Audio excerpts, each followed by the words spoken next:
नेतृत्व केवल एक ही श्रेष्ठ है। अपने शरीर को देखो, 2 आंखें, 2 हाथ, 32 दांत, 20 अंगूठे अंगुलियां, सैकड़ों तंत्र, परंतु मस्तिष्क केवल एक। और इसी एक मस्तिष्क के निर्देशों पर शरीर के सभी अंग सुचारू एवं संतुलित रूप से कार्य करते हैं।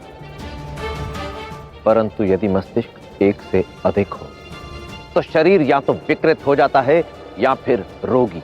इसलिए आंख, नाक, हाथ, कान, पांव की भांति सहायक एवं सुझाव देने वाले कई रखें, परंतु नेतृत्व एवं निर्णय लेने का अधिकार यदि केवल एक व्यक्ति के हाथ में हो तो तंत्र संतुलित रहता है और ध्येय की प्राप्ति होती है।